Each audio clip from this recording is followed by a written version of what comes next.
সৃজনশীল 10, অনুশীলনী 1.2।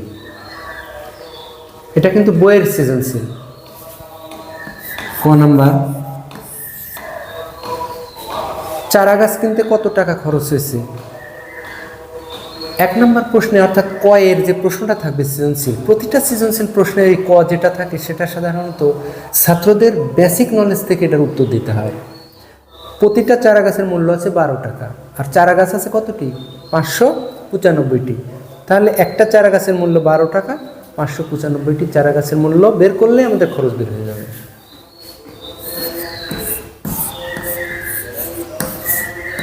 একটি চারা গাছের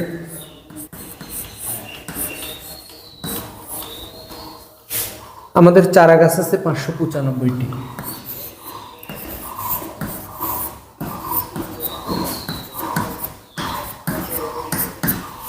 একটা আমের দাম যদি 20 টাকা হয়, 10টা আমের দাম কত? নিশ্চয়ই বেশি। ঠিক তেমনি একটি চারা গাছের মূল্য এত টাকা, এতটি চারা গাছের মূল্য বেশি। বেশি হলে গুণ হয়।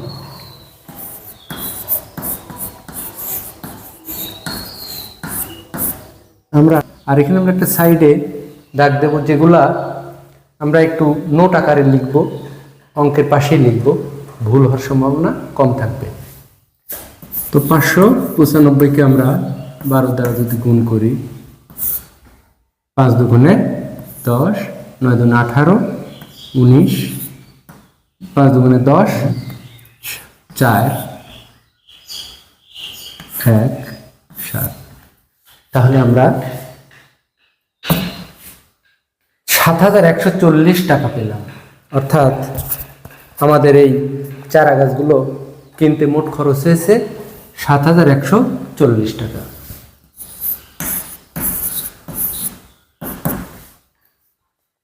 আমরা ক নাম্বার কিন্তু সহজে পেয়ে গেলাম। এখন আমরা ক্ষয়ে চলে যাব। দেখো, ক্ষয় বলছে বাগানে প্রত্যেক সারিতে সমান সংখ্যক গাছ লাগানোর পর কয়টি চারা গাছ অবশিষ্ট রয়েছে? আমরা আগের অধ্যায়ে শিখেছি যদি কত বিয়োগ করতে হবে, যদি অবশিষ্টর কথা আমরা দেখেছি। এই দেখো, আমরা আগের অনুশীলনীতে যাই। নিচের সংখ্যাগুলো এত থেকে কোন ক্ষুদ্রতম সংখ্যা বিয়োগ করলে বিয়োগফল পূর্ণবর্গ সংখ্যা হবে? আর এখানে বলছে সমান সংখ্যক গাছ লাগানোর পর কয়টি চারা অবশিষ্ট থাকবে? বিয়োগ করা আর অবশিষ্ট থাকা প্রায় একই, তাই আমরা এই অঙ্কটা ওই অঙ্কের সাথে মিল করে আমরা ভাগ প্রক্রিয়ার সাহায্যে বর্গমূল করব। 595কে আমরা ভাগ প্রক্রিয়ার সাহায্যে যদি বর্গমূল করি তাহলে কি হয়? আমরা 5কে মেলানোর জন্য 2 নেব, 2 দুগুণে 4, বিয়োগ করলে 1, সামনের যে জোড়াটা নেমে আসে নামাই দেব। এখন এই পাশে একটা দাগ দিয়ে আমরা যে 2 এর ডাবল নেব, 2 এর ডাবল 4। এখন আবারও আমরা এখানে 1, এখানে 1, এখানে 1, এভাবে দিতে দিতে আমরা যাব। তো আমরা প্রথমে 4 এর এখানে যদি আমরা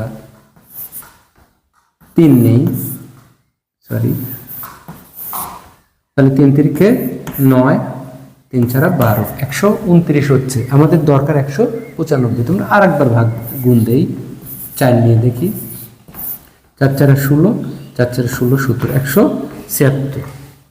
তো আমরা 4 বার দিই, 4 বার এখানে দিলে এখানেও 4 দিতে হয়।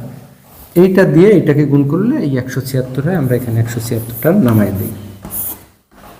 6 কত হলে 15 পাবো? 9, হাতে আমার 1, 7 থেকে 8, 28 কত হলে 9 পাবো? 1, মিলে গেল। তাহলে 19টি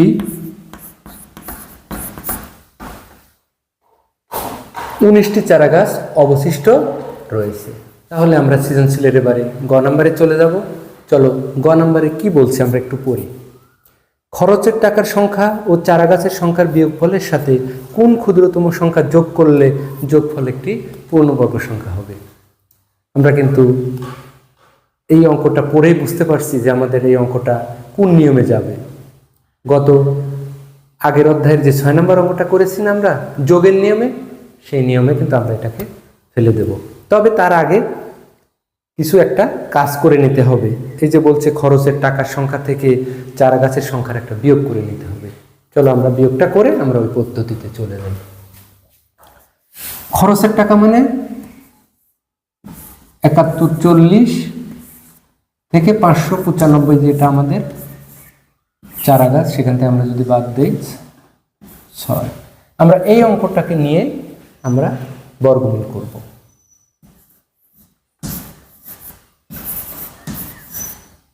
দুইটা দুইটা করে আমরা রেখা দিয়ে জোর করে নিলাম। এবার ডানে আমরা টান দিলাম। 65 মেলাতে হবে আমাদের। তো আমরা 7 7 49, 8 8 64, 9 9 81, আমরা 8 বার নেব। এখানে 64 হলে আমাদের কাছাকাছি হচ্ছে। তো আমরা বিয়োগ করে 1, 45টাকে আমরা নামাই দিলাম। নামাই দিয়ে 8 ডাবল 16 নিলাম, ফাঁকা রাখলাম একটা ঘর যেন একটা সংখ্যা আমরা বসাইতে পারি। তো আমরা এখন এখানে এমন একটা সংখ্যা নেব, যদি আমরা 1 থেকে শুরু করি, যদি 1 নেই তাহলে আমরা এখানে 1 নিতে হবে। এই 1 দিয়ে আবার 161কে গুণ দিলে আমাদের 161 হয়। কিন্তু দেখো মজার বিষয়, 161 তো 145 চাইতে বড়, সুতরাং আমাদের একবারও যাবে না। তাহলে কয়বার যাবে? 0 বার যাবে। তাহলে আমাদের এখানে একটা 0 নিতে হবে। 0 নিলে এখানে একটা 0 দিয়ে যদি আমরা এটাকে গুণ করি সব 0 হয়, বিয়োগ করলে আমরা যা আছে তাই পাই 145। তো আমরা যোগের যে একটা গদ লিখতে হয়, তোমরা জানো যে যোগের একটা গদ আছে, লিখিত কিছু কথা আছে, সেই কথাগুলো কিন্তু তোমাদের স্পেসিফিক মনে রাখতে হবে, অথবা যাদের একটু সমস্যা তারা মুখস্থ করে নেবে। তো আমরা সেটাই লিখছি। 145 সংখ্যা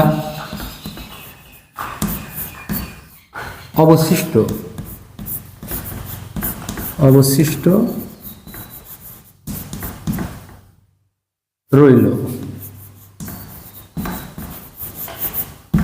সুতরাং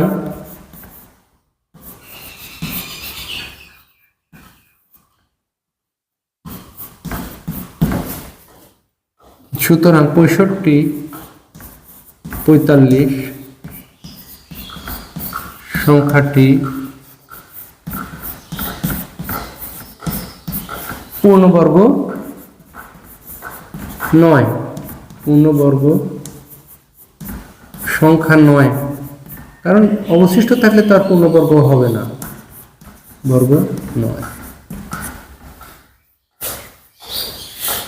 তাই 65 45 এর সাথে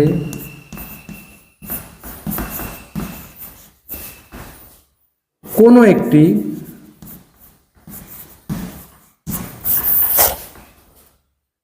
একটি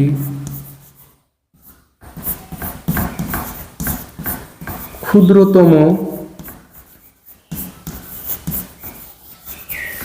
সংখ্যা যোগ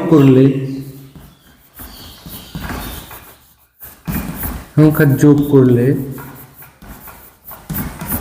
এই গদটা একটু কঠিন, যোগ করলে যোগফল, তবে তোমরা যদি বারবার করতে থাকো ইজি হয়ে যাবে। যোগফল পূর্ণবর্গ সংখ্যা হবে। তখন এর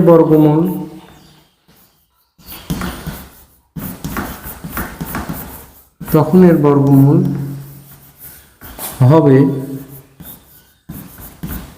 এই যে 80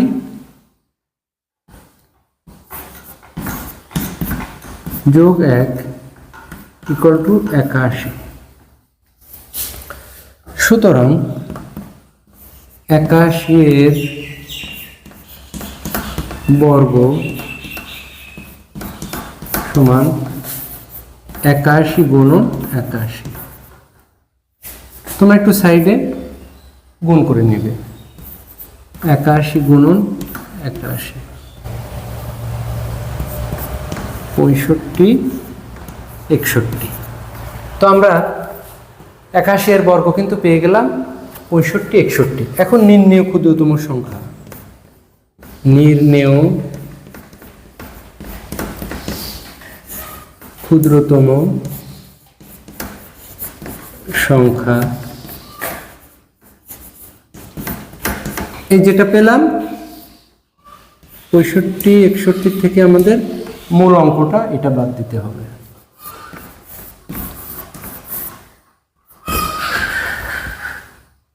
ছয় হাতে আমার 1 1 মিলে গেল 16। উত্তর